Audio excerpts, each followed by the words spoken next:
If I was a kid in your class at this point, would I have known that you were on the inside, kind of in this whirlwind of anxiety? No, not at all. Not at all. And I think that I would have days where I'd be a bit snappier, but ultimately I definitely never put the pupils through anything that... There was only one time where I actually had like a mini breakdown in the classroom, and it was because a very brilliant, wonderful young girl in my class, I caught her... The school was in an old office building. It sounds ridiculous, but that's because it was the only building that was available. So it's over 5 floors, and there's a lift in there, and a couple of disabled pupils had to use a lift to get to their classes. There were no mirrors in the school because otherwise the pupils just stand in front of the mirrors all day. But there was a mirror in the back of the lift, and I caught her with her foot in the lift door, looking in the mirror and doing her headscarf, while I knew, because I just walked past her, one of our disabled pupils was waiting to get in the lift downstairs.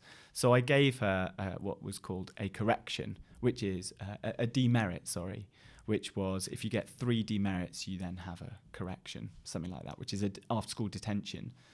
And they had a rule where even if you disagreed with it as a pupil, you shouldn't argue back. You say, thank you very much. And if you disagree, you say, can I speak to you about this later? And they come back to you at the end of the day to stop there being conflict. And she was said, oh, it was an accident. And I said, but your foot was stopping the door. How can that be an accident? She said, oh, I didn't know my foot was closing the door. And I said, oh, well, we'll talk about this later. And then she was like, no, but it was an accident. And I was like, well, if you continue to argue, that's now then going to be upgraded to this thing. And she continued it. So I upgraded it as I was supposed to. And she really went off on one.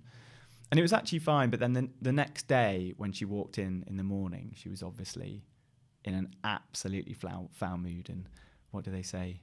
Cutting eyes at me or whatever it is. And I just really found this irritating. Because it's just constant. So irritating. And I said to her, do you want to talk about this? Because I knew I wasn't in the wrong. She was just lying.